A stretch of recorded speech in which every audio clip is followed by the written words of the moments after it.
Oi, gente, começando mais um Vitrine Saúde e Beleza. Hoje eu estou aqui com o Dr. Luiz Bianchi, endocrinologista. Doutor, eu queria que você se apresentasse um pouquinho e falasse assim, o porquê que você escolheu essa profissão de médico que eu amo, acho linda. Muito obrigado, Ingrid. Muito prazer. Saudações a todos. Meu nome é Luiz Bianchi. Eu sou médico endocrinologista. Eu sou nascido lá no interior de São Paulo. E à medida que os anos foram passando no colégio, eu fui vendo que eu gostava mais da área de biológicas. Então, sempre biologia, química era uma coisa que me chamava muita atenção. Eram as matérias que eu gostava mais. E a gente começa a perceber que aquela curiosidade de entender como o corpo humano funciona foi crescendo, igual todo mundo fala, uma vontade de ajudar as pessoas. Sim. Então, esse foi despertando meu interesse pela medicina lá na época do colégio ainda. E naquela época, com 15 para 16 anos, eu comecei a frequentar a academia já. E comecei a estudar a parte de treinamento, né, fisiologia, o que acontecia. E aí eu acabei achando no livro de biologia a parte de endocrinologia, de hormônios. Então, foi o que me puxou primeiro para dentro da medicina, foi ter conhecido a parte de hormônios, a fisiologia endócrina, no livro de biologia. Eu achei aquilo sensacional. Interessante. É, Tão novo. exato. Tinha 16 anos de idade. Então, nem tinha certeza se eu queria fazer medicina ainda, mas eu já sabia que eu gostava de endocrinologia, então era a minha primeira ideia. Eu até pensei, como eu não tinha muita certeza, em fazer farmácia, fisioterapia, mas enfim, Na prestei área da medicina. saúde. A área da saúde. Eu sabia pelo menos que era da saúde.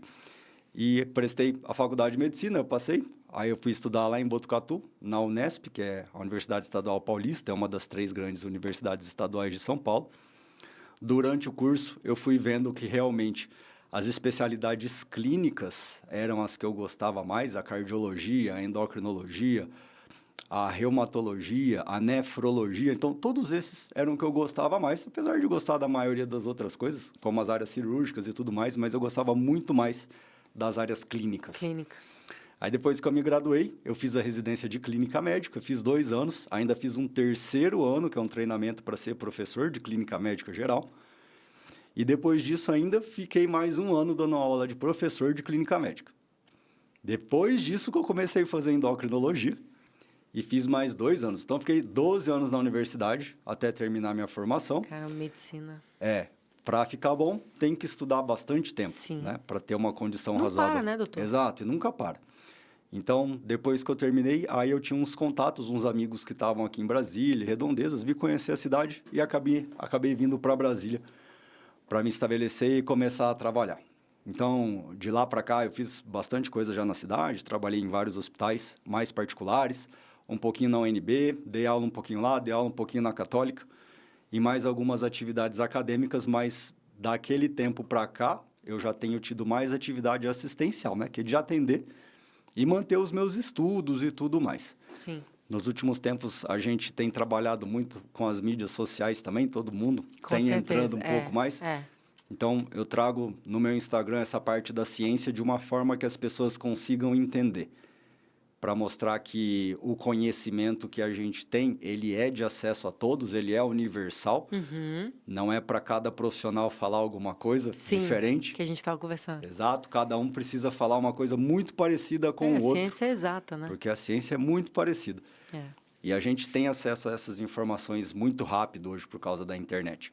Então, eu trago essas coisas para o Instagram de uma maneira que todo mundo aproveite, tanto os outros profissionais de saúde, como o público que não é da saúde e quer aprender sobre medicina, sobre endocrinologia, sobre treinamento esportivo, que é uma coisa que eu estudo bastante também. Então, esse é o lugar em que eu me encontro hoje. Eu trabalho muito com obesidade, é o que mais tem, não só nas pessoas, na sociedade. Então, isso acaba espelhando o que a gente trabalha mais no consultório também. É a maior parte dos pacientes. Muitos pacientes com diabetes, doenças hormonais diversas, mas, enfim, tem as mulheres da menopausa, que é uma parte também grande dos pacientes, né? Toda mulher, 45, 50, 50 e poucos anos, que entra na menopausa, tem uma chance boa de ter sintomas e de precisar de tratamento, então tem muitas que eu acompanho com isso aí também. Os pacientes com doenças da tireoide e os pacientes com doença dos hormônios sexuais, né? No caso do hormônio masculino, que são os deficiências de testosterona e tudo mais, que é uma coisa bem Não é tão frequente, porque na população geral não tem tanta gente, mas como eu falo bastante disso, eu acabo concentrando muitos pacientes disso também. Então, em cima disso e das dúvidas que tiverem, a gente pode, né, desenvolver os temas e conversar o que for mais pertinente para a gente falar nesse sentido. Doutor Luiz, eu vou já aproveitar 2 ganchos aí, vamos ver qual que a gente vai começar a falar. Dessa parte que a gente estava conversando antes de começar o programa, que essa história de endocrinologista esportivo, isso existe? Endocrinologia do esporte não é uma especialidade médica, isso não existe, nunca existiu.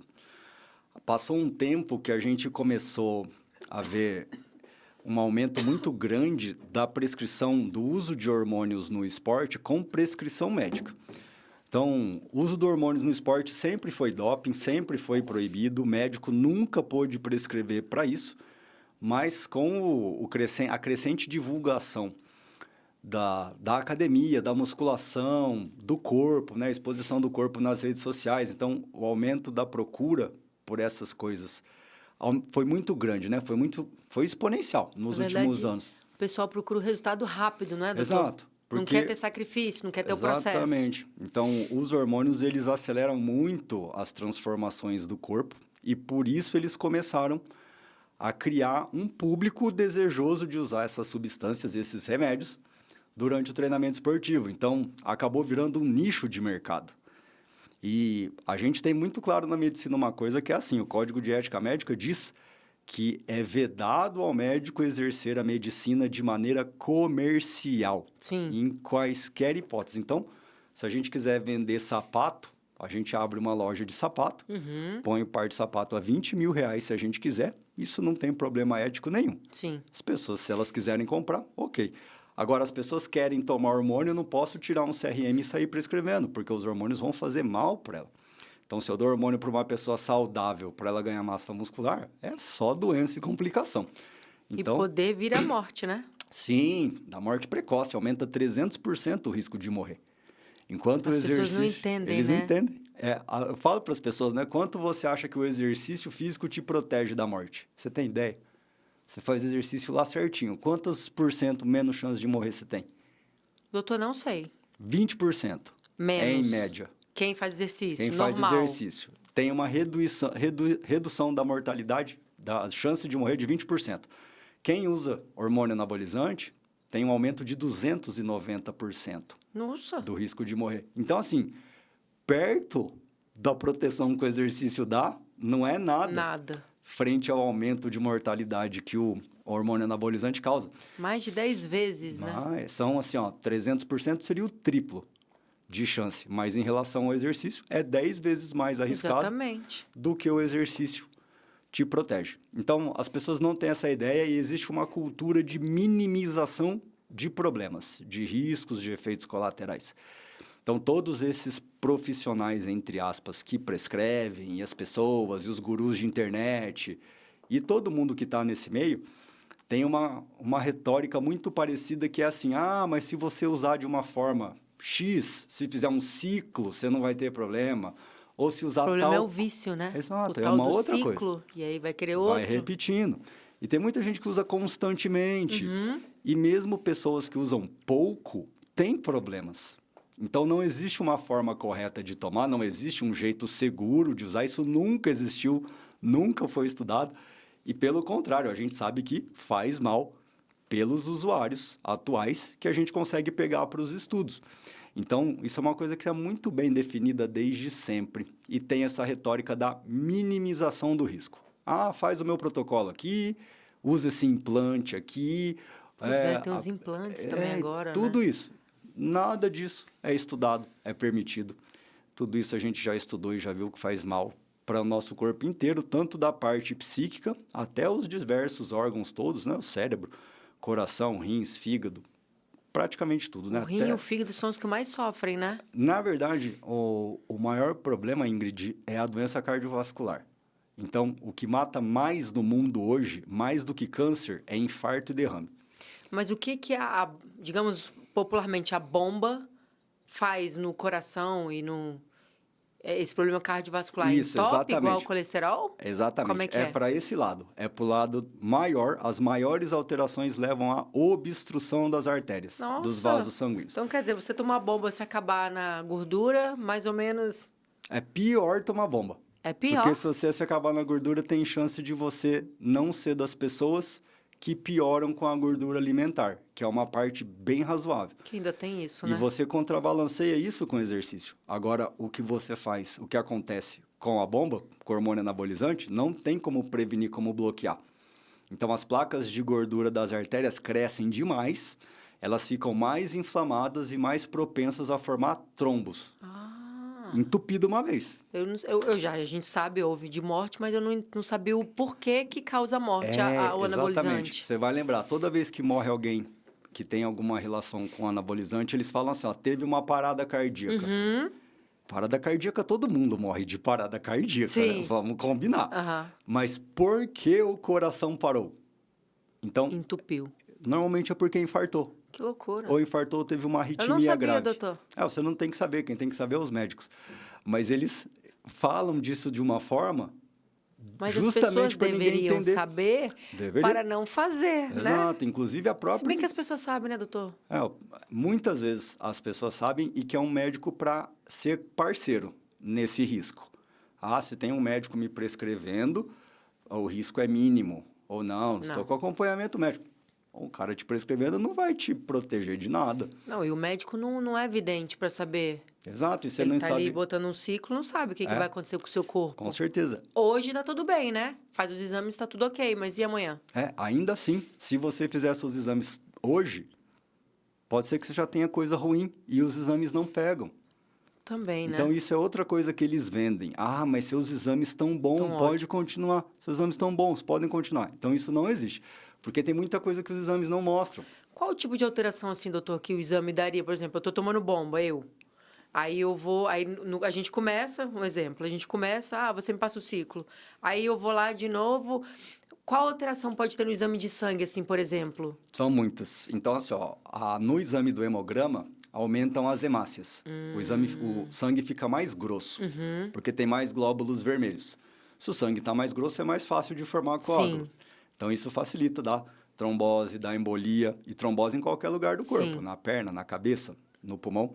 Então, isso é uma alteração. A outra alteração do sangue é o próprio colesterol, que piora muito. Piora o colesterol ruim e piora o colesterol bom também. O colesterol bom cai e o colesterol ruim sobe. Então, isso é uma outra coisa que aparece no exame de sangue. Porque é bom as pessoas saberem, né? Sim, Às vezes a pessoa tá achando ali que tá abafando e não tá. Exato. Aí vê o colesterol tá péssimo e foi depois que começou a tomar os hormônios que piorou. Olha. Então, essas alterações são bem importantes. O LDL, que é o colesterol ruim, sobe e o HDL, que é o colesterol bom, cai. Então, dependendo de como está esse perfil, a gente já consegue falar, isso aqui é hormônio. A gente já sabe que é bomba, quando tem uma diferença muito grande.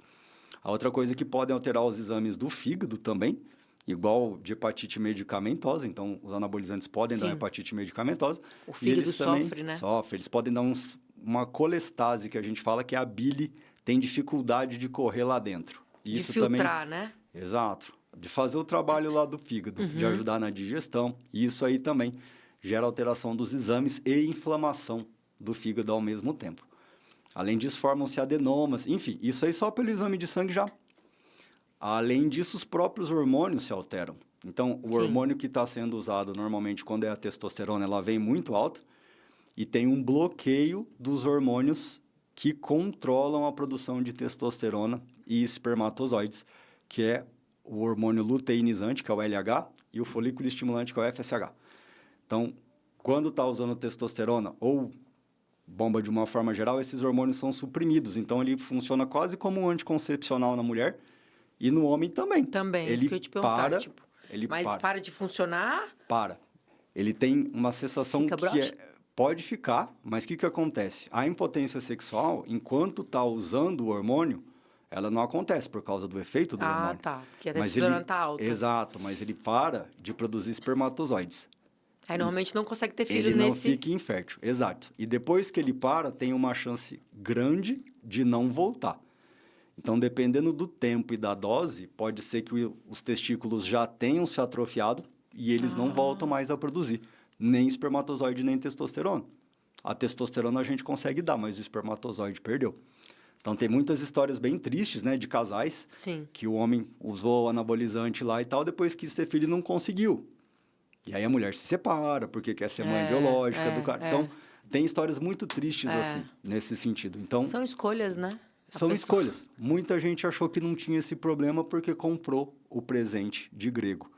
Mas muita gente sabe. Então, a gente tem como ter essas informações hoje. E a infertilidade permanente é um dos problemas sérios que causa também na saúde do homem, no caso. No caso da mulher, não muda a fertilidade, porque é como a história do anticoncepcional. Para de tomar a volta a ovular. Sim. Mas aí a mulher tem a história dos problemas da masculinização. Sim. Você vê aquela queda de cabelo, de padrão igual de homem, né? Que faz as entradas, que é a alopecia androgenética que a gente faz. O engrossamento da voz, a mudança da forma do rosto, fica com o rosto quadrado. Sim. Aí começa a ter mais acne no corpo todo, principalmente nas costas. Você pega um adulto com acne nas costas assim espalhado, você pode falar, hormônio anabolizante. Adulto que não esteja tomando hormônio anabolizante, praticamente é quase impossível ter isso. Ter espinha, né? Então, nas costas assim espalhado, já praticamente diagnóstico, já dá pra gente essa informação.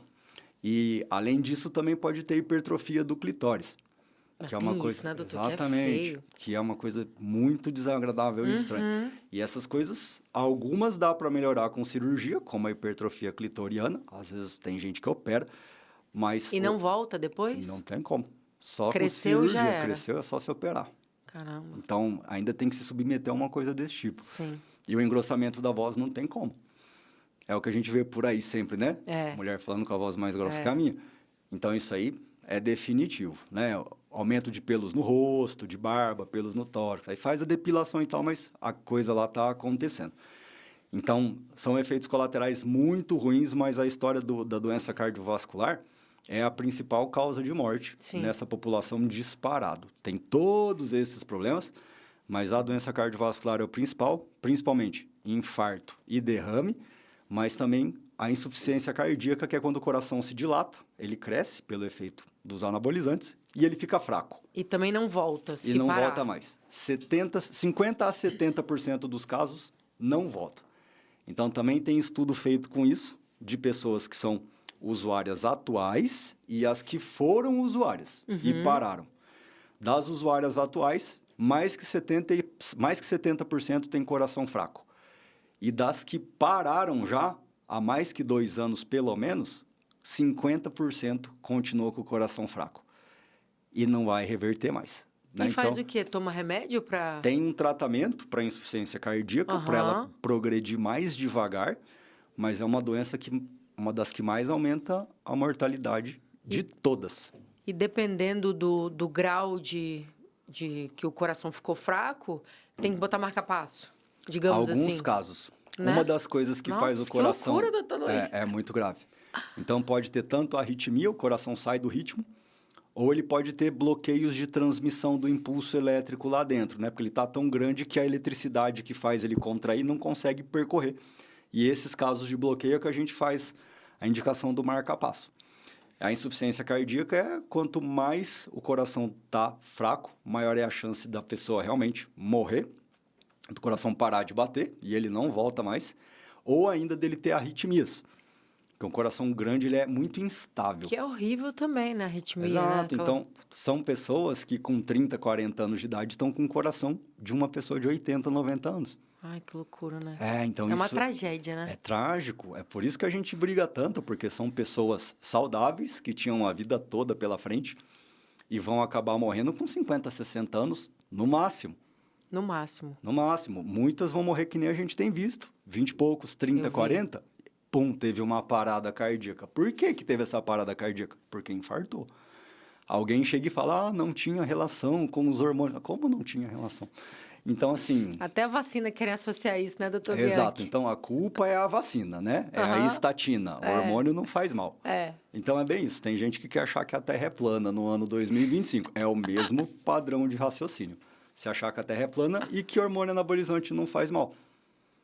Então, tem essa, né? Se as pessoas querem ou vão decidir, elas precisam ser orientadas da maneira correta. real. Exato. O que acontece na realidade, não baseado no que eu acho. Não é que eu sou contra, não tem que ser contra ou ser a favor. Não existe a gente tá falando, a escolha da pessoa. E não existe usar. É igual droga, cocaína. Eu não posso prescrever cocaína para um paciente. Não. Mas a pessoa pode usar. Se ela quiser, ela dá os pulos dela, compra no tráfico de drogas. Agora, o esteroide anabolizante virou uma droga com prescrição. É uma loucura isso, né? Exato. E eu estava aqui pensando, quando você estava falando, a pessoa usou um ciclo, parou. Volta ao normal tudo? Não. Se ela continuar treinando certinho e comendo, ela não vai perder tudo que ela ganhou, não. Em geral, ela mantém uma parte boa. Porque o problema das pessoas é esse, né? Que fala assim, se você parar, aí volta tudo. E aí, o que acontece, Ingrid, é que começa uma dependência... Que eu nunca tomei, não, então não tenho curiosidade, não vou mexer com isso. Mas eu tenho curiosidade em falar sobre isso, né? É importante a gente discutir. Então, quem está usando, normalmente, se acostuma com um padrão de corpo maior e com uma agressividade, uma competitividade também maior. Do corpo perfeito. Exato. E o hormônio anabolizante, ele aumenta a atividade das áreas do cérebro que geram impulsividade. Ela faz a pessoa ficar muito proativa e impulsiva. Por isso que diz que a pessoa fica nervosa. Muitas vezes nervosa, irritada, agressiva. Então, isso acontece de um lado e as áreas que a gente tem no cérebro que fazem gestão de risco, elas se atrofiam, elas param de funcionar. Então, a pessoa... Não. A que faz a impulsividade chama núcleos accumbens. E a que controla a gestão de risco, que não deixa a gente fazer besteira, chama amígdala. E essas áreas conversam. É que nem assim, imagina o homem das cavernas, ele tem que sustentar a prole, né? Tá lá a mulher e os filhos, ele tem que pegar alimento. Aí ele vai lá fora para caçar. Só que ele vê, não, tem um leão ali fora, o núcleus accumbens fala, eu preciso sair para caçar, para trazer comida. O que a amígdala fala? Mas tem um leão lá fora. Com o leão, Não vai lá agora. Aí ele pensa, espera o leão ir embora e depois ele sai. O que acontece nessas pessoas? Só tem o vai caçar. Não tem cuidado com o leão. Então, essas pessoas sentem o tempo inteiro que elas são super-heróis, indestrutíveis, não vai acontecer nada comigo. Não, isso é conversa de gente ultrapassada. Porque o meu médico estudou nos Estados Unidos, na Harvard, e conta toda uma história fantasiosa. E ele nega que possa ter problemas. Se ele para de tomar ou diminui a dose e ele começa a perder um pouco da forma, ele já tem aquela coisa na cabeça. Preciso de Nossa, eu estou muito mais fraco. Ele nem tá. Mas é a coisa da distorção da imagem corporal. Então, a gente chama isso de dismorfismo corporal. Apesar de estar muito forte, aquela pessoa nunca acha que ela está forte o suficiente. Comparativamente, como se fosse anorexia para a pessoa que está se achando gorda. Como se fosse uma anorexia da musculatura. A gente chama isso até algumas vezes de vigorexia. É o vício no vigor, o vigor físico. Sim. Então, diminui um pouquinho, sente a queda na performance, acha que está menor, começa a tomar de novo. E assim vai. Então, isso é uma dependência psíquica.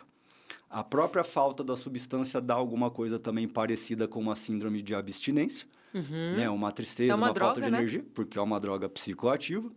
Então, isso também é uma dependência química, que motiva novamente o uso da substância. E tem todo um planejamento social, né? Tipo, de como eu vou obter a substância, o dinheiro que eu emprego, o tempo que eu gasto para conseguir, para usar as coisas que eu faço. Então, tudo isso acaba fechando a cabeça na pessoa, que é o estreitamento de repertório, e o mundo dela acaba virando aquilo ali. Aquele ciclo vicioso. Só aquilo. Drogas, hormônios, treino, shape. É só isso. Que não tem problema nenhum. Mas quando a sua vida vira só isso e você ignora todos os riscos desse tipo de coisa, isso com certeza é problemático. Então, tem essa história da análise da imagem corporal e dos próprios efeitos que as substâncias dão no nosso cérebro, porque eles mudam o nosso cérebro também, como eu falei. E na verdade, as pessoas ficam muito assim viciadas porque além do shape vir mais rápido, tem mais força, não é isso? Sim, o aumento de força aumenta muito, né? É muito mais rápido do que uma pessoa que não está utilizando. E é aquela coisa, né? A sensação da competitividade, de estar vencendo, de estar progredindo depressa. E é por causa... Dividindo também. A definição muscular, que também acontece de uma maneira mais rápida. E esse aumento de força também traz um problema que é o de lesão muscular. Porque o aumento da força da musculatura é muito grande, o de contração, só que a resistência das fibras musculares e dos tendões não aumenta tão depressa. Sim. Então, o que a pessoa faz? Ela tem muita força, ela rasga o músculo. Então, existem roturas musculares e de tendões que praticamente só acontecem em quem usa anabolizante. Nossa, gente, até isso. Exato, porque quem está aumentando a sua força gradativamente, a resistência do músculo e do tendão aumenta junto. Então, ele não se rasga, ele não consegue se romper. Agora, não há pessoa que está usando anabólico, Que isso é acontece. rápido. Então, tem ruptura muito de peitoral e de bíceps, né? Mas tem também de tríceps, de quadríceps. Mas peitoral e bíceps tem muito nessas pessoas, nesses atletas. E essa ruptura não tem o que fazer também. Algumas vezes dá para operar, mas Tem que operar? só consegue com cirurgia. Depende do grau de ruptura, vai aparecer uma limitação física. Então, normalmente, essas rupturas são parciais. Então, é uma parte do músculo ou do tendão que se rompe. A pessoa até consegue viver sem aquilo, mas ela vai ter muita dor, ela vai passar meses sem conseguir mexer com aquele músculo. Oh, meu Deus. Então, também é uma coisa grave. Lesão grave. muscular é séria. É, com certeza. Pode gerar limitação nesse sentido também. Então, é muita coisa, né, doutor? Se a é gente muito for falar risco. sobre muita coisa É que muito não risco. vale a pena mesmo usar anabolizante. exato. Além do vício psíquico e mental, né? Que a Exato. pessoa fica ali viciada no shape, no espelho. A pessoa muda de vida e às vezes quer voltar para trás e não dá tempo tem e como. morre e às vezes não sabe nem porquê, né? Exato. Então, Que tá tem muitas morrendo. coisas que são irreparáveis e irreversíveis. E dá sinal? Algumas vezes. Então, tem Porque, pessoas... por exemplo, quem infarta fulminante não tem jeito, mas tem como... Tem os sinais? O corpo vai dando sinal? Algumas pessoas têm sinais, né? Eu tive um paciente há uns tempos que começou a ter uma dor no peito, um desconforto quando ele caminhava, subia uma escada, mas na hora de fazer a musculação ele não sentia nada. E aí ele começou a ter esse desconforto, ele foi no cardiologista. E um homem jovem, assim, tipo 30, 40 anos, sem doença nenhuma, não tinha pressão alta, não tinha colesterol, não tinha diabetes, não fumava, não tinha nada. Aí ele foi no cardiologista, o cardiologista fez os exames dele, as artérias do coração, todo entupidas. Ele estava um pouquinho assim para infartar e morrer. E o coração já estava grandão e fraco. Por causa de anabolizante. Por causa dos anabolizantes. Ele não tinha mais nenhuma doença que causasse aquilo. Quer dizer, como é que o coração dele ficou daquele jeito? Só podia ser um anabolizante, porque o que deixa o coração assim é já ter tido, né? Problema de colesterol, de as Sim. coronárias entupidas, de pressão alta, de diabetes, de cigarro, tudo isso por 20, 30, 40 anos. Quem tem um coração assim é uma pessoa cheia dessas doenças lá pelos 70 anos, 65, 70. Que é aceitável, né? Que Nessa é idade. o que acontece normalmente. Agora, com 30, 40 anos, então, assim, por pouco, porque ele teve esse aviso, começou a sentir um desconforto que Ele motivou... se ligou, né? Exato. Agora, ainda assim, grande parte disso que ele tem não é reversível mais.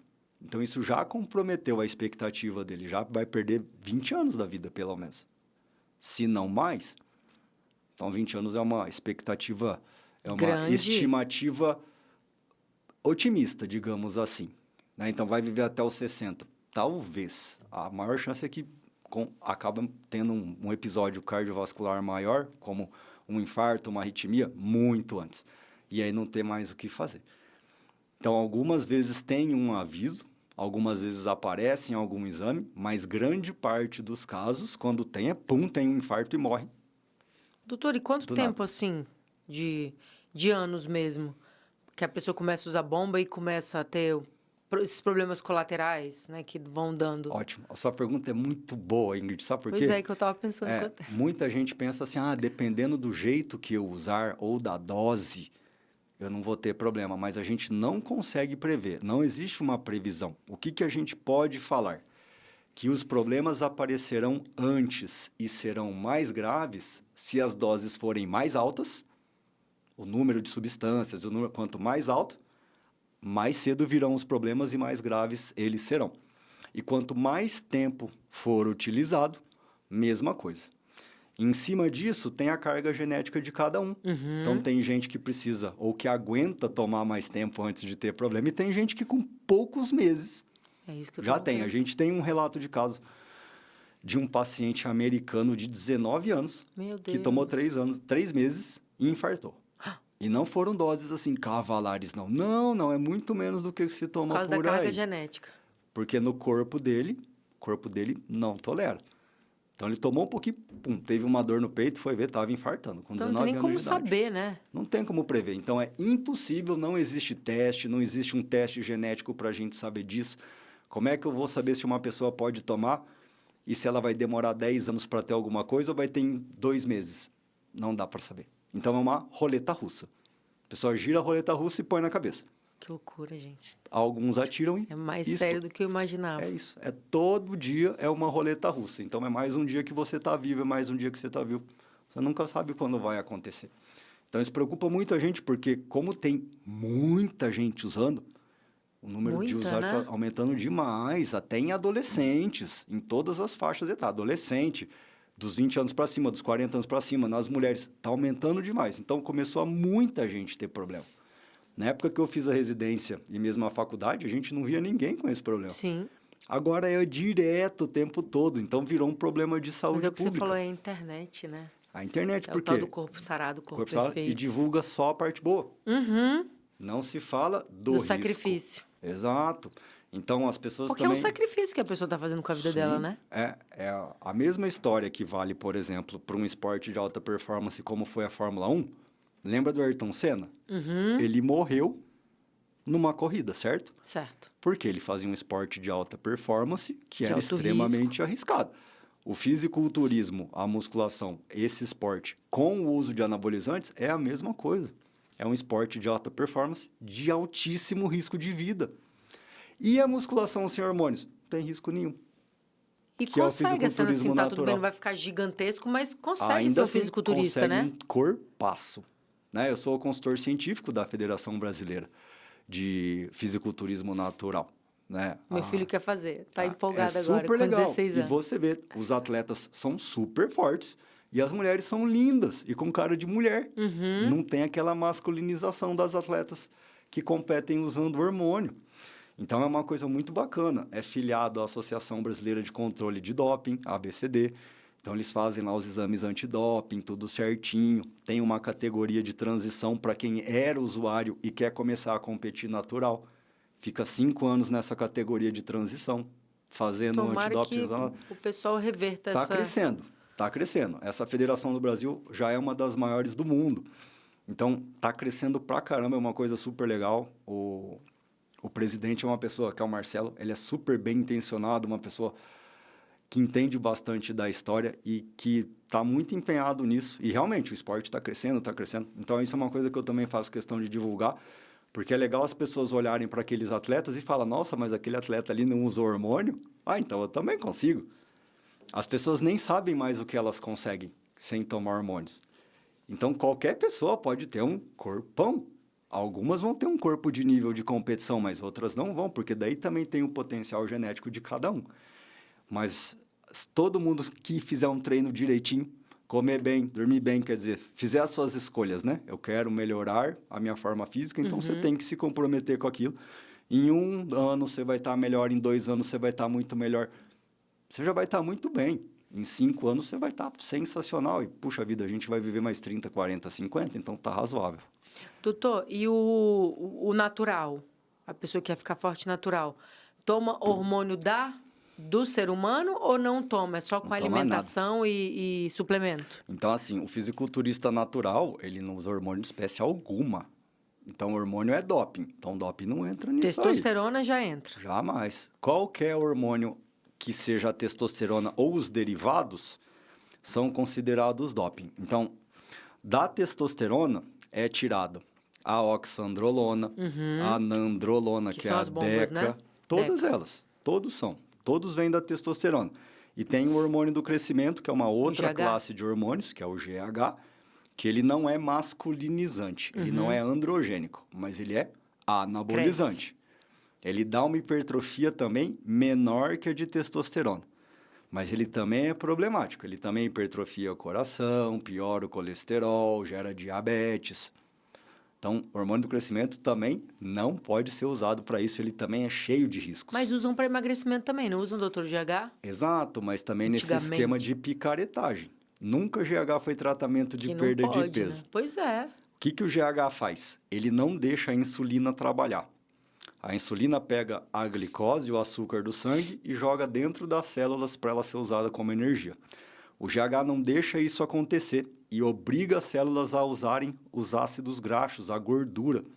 Então, ele aumenta bastante o metabolismo de gordura como fonte de energia. Então, a pessoa perde gordura, só que ela não usa glicose, que se acumula no sangue. Ai, meu Deus. Então, ele é diabetogênico. E, além disso, ele se liga lá nas fibras musculares do coração e faz o coração crescer também. Então, essas alterações mais graves, só que ele também dá alteração estética. Cresce as partes moles, o nariz, a boca, a orelha, cresce a mandíbula, mão, pé. É mesmo? Existe uma doença chamada acromegalia, que é o excesso de hormônio do crescimento. Fica igual o Shrek do desenho. Uhum. O Shrek, ele foi desenhado baseado num paciente que tinha acromegalia sem tratamento. Olha, que tinha uma cara enorme, você olha e fala assim, nossa, é igualzinho o Shrek. É o excesso de hormônio do crescimento. Então, é uma doença também, excesso de hormônio do crescimento. Então, é basicamente o que a minha especialidade faz, né? O que o endocrinologista faz? Ele dá hormônios somente quando esses hormônios estão faltando, que é isso que a gente chama de reposição hormonal. Só se repõem os hormônios que estejam deficientes. Sim. Se você não tem deficiência de testosterona, não é para você tomar. E assim por diante. Claro. E quando os hormônios estão em excesso, a gente tira.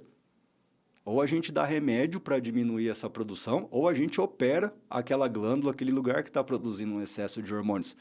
Porque os hormônios em excesso fazem mal. Sim. Então, nosso corpo precisa estar reguladinho. O sistema endocrinológico, o sistema endócrino, é uma engrenagem muito perfeita.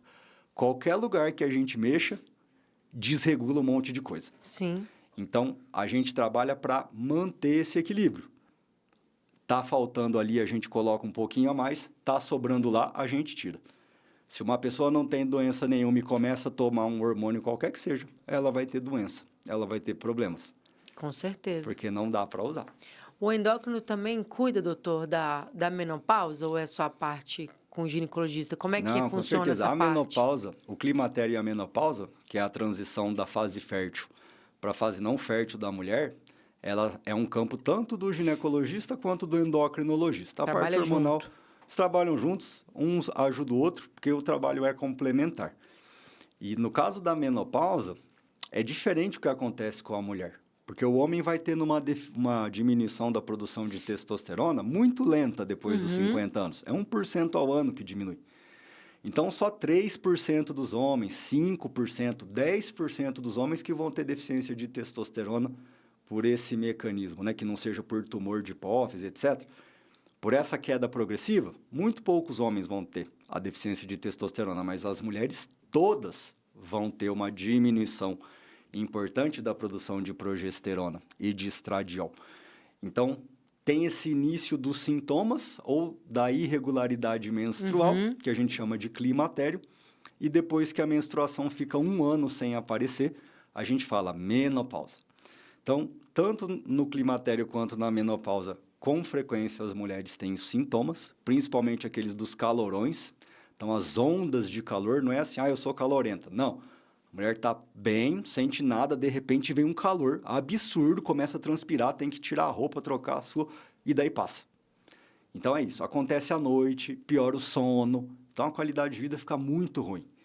Além disso, tem alterações sexuais, como ressecamento vaginal, dor para ter relação.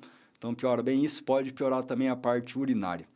Junto com a piora do sono aqui dos calorões, tem uma alteração de humor, fica mais ansiosa, fica mais triste, tem menor rendimento muitas vezes. Então, para melhorar esses sintomas, a gente faz a terapia de reposição hormonal da menopausa. O que está faltando na menopausa? O que diminuiu muito e está gerando sintomas? São os hormônios femininos, especialmente o estradiol.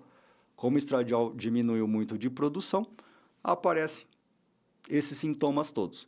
Então, o que a gente faz? A gente dá uma dosinha de estradiol suficiente para suprimir esses sintomas. Então, essa é a terapia de reposição hormonal da menopausa. Nas mulheres que têm útero, se elas tomarem só estradiol, o endométrio fica crescendo. Isso pode dar câncer de endométrio. Ai, meu Deus. Então, a gente coloca uma progesterona junto nessas mulheres. Então, um estradiol com uma progesterona para o endométrio não ficar crescendo e não aumentar o risco de câncer de endométrio. Então, nessas doses que a gente faz de reposição hormonal, com remédio de farmácia, que é super barato, super bem estudado, é R$80 por mês para fazer. R$50 por mês faz. Então, com 50 a R$300, qualquer mulher faz reposição hormonal por mês. Não é caro. É muito bem estudado e é seguro se feito com boa indicação. Então, esses medicamentos, nessas doses de reposição hormonal, eles são, em geral, bem seguros. Eles geram um aumento muito pequenininho de trombose e embolia, mas que é praticamente irrelevante, é muito pequeno. E pode aumentar também um pouquinho do câncer de mama, mas esses aumentos também são muito pequenos. Então, nós consideramos seguros. Na mulher que já teve câncer de mama, é contraindicação absoluta. Eu ia te perguntar, eu não tive, mas minha mãe teve, então eu já tenho... Não, então assim, ó, é só a própria mulher. É? Ela, se ela teve, ela não pode fazer. Mas se ela teve um parente de primeiro grau, já não conta. Ela pode fazer. Ah, doutor. Exato. Eu achava que eu não podia de jeito nenhum. Exato. Então, isso a gente avaliou bem e tem até na diretriz brasileira de tratamento de menopausa e climatério da Sociedade Brasileira de Ginecologia e Obstetrícia, que fala aí bem, isso está bem claro. Se é um parente, não é contraindicação. Mas se a mulher teve qualquer tipo e qualquer estadio, Não pode. contraindicado e contraindicação absoluta. Outra coisa que não poderia fazer é quando o risco cardiovascular é muito alto. Então, naquela mulher que fuma, diabetes, pressão alta, que O já hormônio teve uma atrapalha. angina, o hormônio pode aumentar esse risco, está contraindicado também. Que dá o quê? Infarto? Pode aumentar o risco de infarto, derrame, trombose, embolia também. Então, nesses casos, a gente também não pode dar. Tirando isso, a maioria das mulheres poderão fazer. A principal indicação são esses sintomas. Então, a terapia de reposição hormonal melhora bem esses sintomas em pelo menos 70% dessas mulheres. De ressecamento e Todos, do o calorão. o ressecamento vaginal, as alterações, às vezes, de ansiedade e tudo mais, de sono ruim. Tudo isso costuma melhorar. Ai, mulher sofre, gente. A mulher sofre, mas tem suas vantagens, viu? Fala aí, doutor, a vantagem. Olha só, a média de vida das mulheres, na maior parte dos países, em todos os países, né? É muito maior que a do homem. A expectativa de vida, em geral, é 10%. Então, no Brasil, a expectativa de vida da mulher é 80 anos e a do homem é 73. E por que o homem morre antes? Uma das coisas é porque ele tem testosterona. A testosterona faz ele ter infarto e derrame antes. Eu não estou falando aqui que o hormônio acelera muito isso. Então, os hormônios da mulher ciclando todo mês geram um perfil de colesterol e de metabolismo lá dentro das artérias que leva a ter menos infarto e derrame que o homem. A testosterona gera um perfil pior Junto de com colesterol, estresse, né? junto com tudo, mas olhando só os hormônios. Tá. Além disso, a testosterona, junto com o componente cultural, faz com que o homem se cuide menos. Então, o homem é aquela coisa, não pode se cuidar, não pode, né? O homem tem que ser indestrutível, tem que ser o macho alfa, o provedor, não pode ficar doente. Também tem isso. Então, os homens, eles não aceitam procurar cuidado. Sim. E eles se arriscam muito mais. Então, além de ter a história do infarto, do derrame, tem essa coisa de não procurar cuidado médico, como a mulher procura bem menos, e também se arrisca mais. Violência urbana, acidente de carro, é muito mais homem que mulher. Então, isso no Brasil é uma coisa que acontece bem. E se a gente olha países que tem muita gente longeva, por exemplo, o Japão, tem Okinawa lá, que é uma cidade que tem muitos centenários. Para cada homem centenário, tem 9 mulheres centenárias. Caramba. Então, assim, hormônio masculino não é só benefício, não. Pelo contrário. Então, cada sexo tem seu ônus e bônus, né? De ser homem e ser mulher. Gostei da vantagem. Exatamente. Eu não via. 10% a mais de vida é bem razoável, não é? Bem razoável. Então, a gente vive uma situação hoje que tudo pode ser remediado com a testosterona na cabeça das pessoas. E quando a gente vê a internet. Virou uma grande panaceia, né? Sim. Um resolve tudo. Você está indisposto? Toma testosterona. Sua libido está ruim? Toma testosterona. Está ansioso? Toma testosterona. Está dormindo mal? Toma testosterona. Quer dizer, às vezes o marido da mulher lá que é péssimo, é um canalha, é grosseiro, ela tá com a libido ruim por causa disso e alguém passa testosterona para ela. Tá certo isso? Não. Tá totalmente errado. É. Então, um problema que ela tem que resolver conjugal. E o que acontece nessas pessoas quando elas usam testosterona é que elas se divorciam. Então, o uso dos hormônios da bomba, dos hormônios anabolizantes, aumenta o índice de divórcios. Aumenta o índice de demissões do trabalho. Gente. As pessoas são mandadas embora com maior frequência, porque elas ficam mais irritadas, agressivas, o rendimento cai. Aumenta a violência urbana, aumenta a violência doméstica. Então, veja, geram todo um problema social. O que deu 60 socos lá na mulher é gigantesco, né? Um louco. Exatamente. E aí ele já arrumou, né, outras desculpas, mas com certeza todo mundo sabe. Participou. É só olhar para ele, né? Desse comportamento, não dá para negar. Ele vai negar até a morte, né? Mas não tem como fugir desse tipo de coisa. É bom que ele tá pagando lá, toda a testosterona que ele tomou, ele tá pagando na cadeia. Exatamente. Então vamos ver se isso dura, né? Mas veja que situação trágica. Trágico, horrível. Demais. E, doutor, eu queria que você falasse também um pouquinho de hormônio dependente, que tem muito câncer que dá por conta de hormônio dependente, não é? Do excesso de hormônio que a mulher toma, digamos, para não ter filho. Bota aquele... Toma injeção ou bota o chip lá, o Mirena, que fica... Então, assim, ó, a gente falar que ela teve o câncer por causa disso é um pouco forte. É o que ajuda, né? É uma distorção um pouco da estatística. Porque o que acontece? Se a gente pega uma mulher que tem uma propensão a ter o câncer de mama, o uso de anticoncepcional, né, durante a vida e tudo mais, de contracepção hormonal, pode aumentar um pouquinho a incidência de câncer de mama. Então, pode aumentar, que nem a terapia de reposição hormonal. A gente sabe disso. Pode aumentar. Por isso que a gente fala.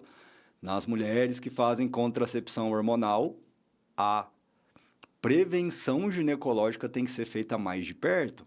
Então, tem que fazer a mamografia, o exame ginecológico, porque esse aumento ele é pequeno e a gente consegue fazer o diagnóstico precoce dessas coisas quando elas acontecem. Se a gente pega o universo de mulheres que usam anticoncepcional, que dá 35, 40 milhões de mulheres no Brasil. É o método mais usado, Sim. É o mais barato, é super eficaz. Então, se a gente vê a quantidade de cânceres que apareceram por causa disso, é uma quantidade bem aceitável. E como é que a gente faz para resolver isso? Com prevenção precoce, né? Mantém esses casos tudo certinho.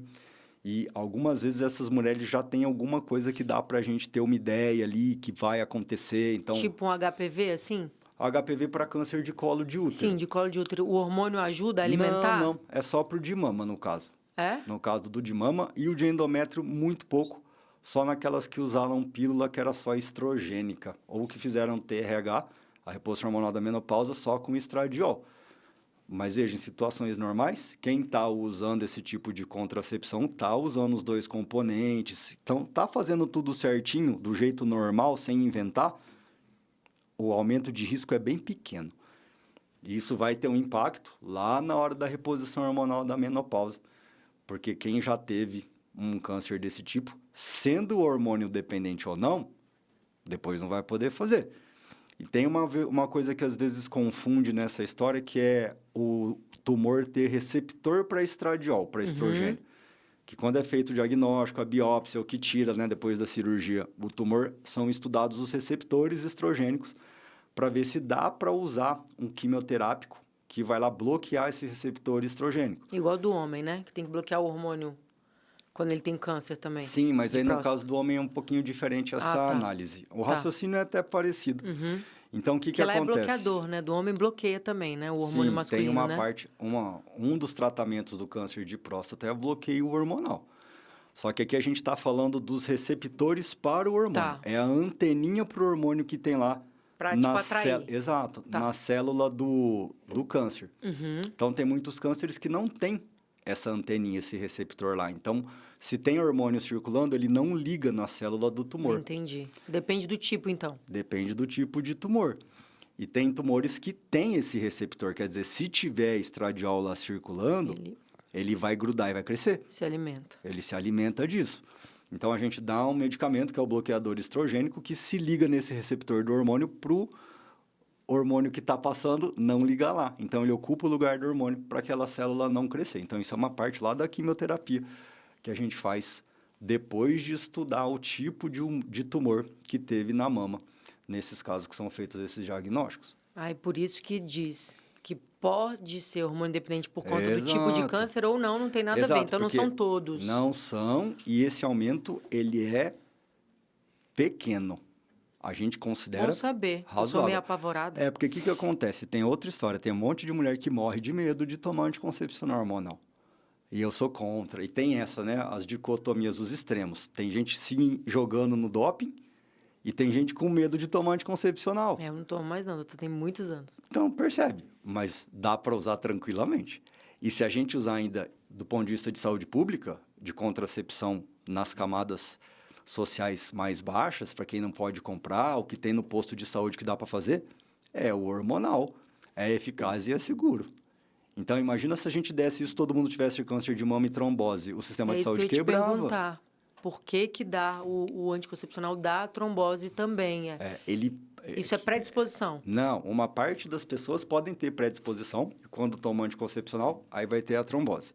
Mas é mais raro, né? É mais raro. Só que se a gente pega as mulheres que não tomam anticoncepcional, elas também têm trombose. Quanto? Cada 10 mil mulheres, 3 ou 4 vão ter trombose em um ano.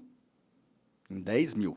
É muita gente, não é? É baixo. Pouco para 10 mil, sem tomar 10 mil é o muita remédio. Gente. E se essas mulheres estiverem tomando anticoncepcional, esse número vai para 7, 8. Quer dizer, ele dobra, mas ele continua sendo muito baixo. 7, 8, 10 mulheres em 10 mil pouco. por ano? É pouco. É um número pequeno. Então, a gente considera isso seguro. E como estratégia de prevenção, né, de controle de gestação. Sim, é importante. É muito importante ter. Se você pode usar um DIU, pois usa. Eu também acho o DIU melhor. Mas tem muita gente. O DIU, por exemplo, não resolve, por exemplo, quem tem cólica menstrual muito importante, às vezes ele não resolve. Sim. Ou quem tem uma TPM muito forte, de tristeza, de desânimo, e todo mês perde lá uma semana de TPM porque está muito mal, sono ruim. Essas pessoas, quando tomam anticoncepcional contínuo, acaba a TPM, resolveu. Ainda tem isso, ajuda bastante, então, né? tem muitas indicações. Então, anticoncepcional hormonal é uma medicação muito boa para várias situações. Não, o que acontece é que tem esse folclore, né? Tem uma crença, porque o que acontece é que o medicamento em si não dá fome, mas a faixa de idade que as pessoas começam a usá-lo está associada à mudança na vida da mulher, muitas vezes que ela está mais tranquila do ponto de vista financeiro e profissional, né? Ou depois que casou, ou porque já está trabalhando e tem um retorno melhor. E aí, o nosso ritmo de vida vai muito para comer. A gente começa a deslocar o nosso lazer para a comida. Ansiedade, status, diversão. Então, tudo que a gente tem hoje em dia na nossa vida, a gente põe comida no meio. Se tem aquela brincadeira, tudo é comer. Tudo é comer. Bora comer, bora comer. Tudo é comer. É bem Passando no vestibular, bora comer. Passou no seu, bora comer. Tô triste, bora comer. Tô feliz, bora comer. Saí do emprego, bora comer. Entrei no emprego, bora comer. Tem nada para fazer, bora comer. Então, e a gente faz mais isso quando a gente tem mais dinheiro, quer dizer, depois dos 20 e poucos, 30 anos, que é daí que vem a crença na crise dos 30. Não tem crise dos 30. Não. Na verdade, a crise é uma fartura, que a gente ganha com mais dinheiro, a gente se mexe menos, faz menos esporte e tudo a gente quer comer e quer comer coisa gostosa. E coisa gostosa a gente come mais. A gente não consegue controlar a quantidade que a gente come. Então, aí tá gordinho, sabe por quê, exato, né, doutor? A crise dos 30, do 40, dos 50, normalmente é isso. A gente que está comendo mais, mas a gente não consegue perceber isso. O ser humano é péssimo para estimar quanto come. Então, difícil, né? É muito difícil. Se não tiver ali na dietinha controlada, é difícil você mensurar, né? Tem que estar o dia inteiro pesando e anotando. Difícil. Ninguém faz. Então, a gente tem o corpo, nosso cérebro, ele é treinado por uma seleção natural que selecionou o nosso DNA do ser humano durante milhares de anos num planeta Terra que não tinha comida. Então, até o meio do século passado, era fome no planeta inteiro. Então, desde que começou os ancestrais do Homo sapiens lá, era fome, fome, fome, tinha que caçar, comia de vez em quando. Então, quem tinha um DNA com um corpo que gastava muita energia, precisava comer o tempo inteiro, morreu, não passou o seu DNA para frente, não conseguiu se reproduzir. Se reproduziu quem tinha um DNA que gastava pouca energia e era bom de armazenar. Porque passava DNA fome, econômico, porque não tinha comida. Aí você pega nesse DNA que é super econômico e joga comida nele para todo lado. O que acontece? Ele quer armazenar, armazenar. Então, ele faz comer, comer, comer, comer e guardar. Gastar pouco metabolismo. Ficar cada vez guardando mais. Herança maldita, hein, doutor? É uma herança ruim. Só que a gente demorou milhões de anos para chegar nisso, né? Milhares, milhões. E agora, em poucas décadas, vai ser difícil. Isso não vai ser revertido geneticamente. E você me explicou o porquê dessa herança. Eu não tenho não, graças a Deus, mas de várias pessoas, que hoje a obesidade, né, é uma coisa horrível, que muitas pessoas, por conta do fast food também, acreditam, e dessa que você falou, da rapidez, do dia a dia, do estresse, e a pessoa come muito e não mensura o tanto que ela está comendo, Ela não né? consegue. Isso é uma coisa de todo ser humano, viu? Sim. Então, assim, ó, se a gente pensa, em 1980, tinha 15% de pessoas acima do peso no Brasil só. 15%. Hoje? E tinha 20% de desnutridos. Tinha mais desnutrido do que gente acima do peso. Sim. E hoje tem 4, 5% de desnutridos e 60 e tantos por cento acima do peso. Quer dizer, essas pessoas que estão acima do peso, elas vieram de outras que não estavam acima do peso. Como é que... Sim. Cadê a carga genética, então? Não tem. Ela já estava lá. Os nossos avós, que era todo mundo magrinho, todo mundo tem esses genes para ganhar peso lá. Mas por que eles não apareceram? Porque não tinha comida? Agora tem. Simples assim, né? Agora tem. Então, quando começa a entrar calorias a mais e a gente começa a ter esse ritmo de vida, muito estresse, pouco sono, começam a ligar mecanismos no nosso corpo que fazem a gente comer mais, que não apareciam até a década de 80, primeiro porque a gente dormia, a gente não tinha essa abundância de comida, a gente não tinha a relação que a gente tem com os alimentos hoje. Sim. Essa coisa do glamour, da socialização, do prazer, né? Você vai para a cidade, é o quê? É restaurante para tudo que é lado, os chefes, a gastronomia, os programas de TV, MasterChef para todo lado. Não tinha isso, tinha um programa de culinária que era a maravilhosa cozinha da Ofélia, até os 90. Você lembra disso? Não. Eu lembro. Eu era pequenininha. Então, hoje é programa de culinária para todo lado. Você vai pegar um programa de viagem, metade do tempo ou mais é nos restaurantes. Então, a coisa da gastronomia entrou de uma maneira muito importante na nossa vida, que é uma das nossas válvulas de escapes mais frequentes. E o nosso DNA quer isso, porque ele entende que a gente está correndo risco de fome, de morrer de fome a qualquer momento. Então, ele quer que a gente coma mais, que a gente coma mais. Então, na hora que a gente começa a comer a comida mais gostosa, é muito difícil desligar esse mecanismo. Então, mesmo que a gente não tenha uma carga genética direta, meus pais eram obesos, o seu risco é ainda maior. Mas meus pais podem ser magros e se eu me sujeito a essa rotina, começo a dormir pouco, a fazer pouco exercício, comer um fast food aqui ali, não sei o que, eu começo a aumentar a frequência disso, saio com os amigos para comer. Aí pronto, come, bebe, dorme mal. Pronto, você vai ganhando, pronto. Aí você ganha os 5, 10 quilos, você vai para o limbo. E para voltar depois é muito difícil. E aí a obesidade se torna uma doença crônica. Então, o excesso de peso que a gente fala é dificílimo, porque a gente não consegue curar ela. Ela está lá na nossa genética e ela está aqui no meio ambiente. Como é que você cura? Você muda a pessoa de planeta, manda para Marte? Não tem como. Então, é uma educação progressiva, longa, sobre alimentação, sobre exercício e muitas vezes remédio mesmo. Cirurgia bariátrica para os casos mais graves. E tudo isso, como é para uma doença crônica, uma coisa que está lá no nosso DNA e nós não vamos trocar, não vou curar ninguém da obesidade. Eu vou controlar. Então, essa pessoa tem que aprender a controlar o peso dela a vida toda, todos os dias. Igual uma pessoa que tem pressão alta, que tem que tomar o remédio todo dia, por 20 anos, por 30 anos, por 40 anos. A pessoa que tem o problema da obesidade vai precisar controlar a obesidade para o resto da vida dela. Não é só perder o peso agora, perdi, eliminei. Não existe peso eliminado. Se você voltar a fazer o que você fazia antes, ele vai voltar. Então, é uma outra informação que a gente repete muito para tentar educar as pessoas, para elas entenderem isso, que não é culpa delas, Sim. Não é falta de vergonha na cara, não é preguiça. Ser obeso é uma doença crônica.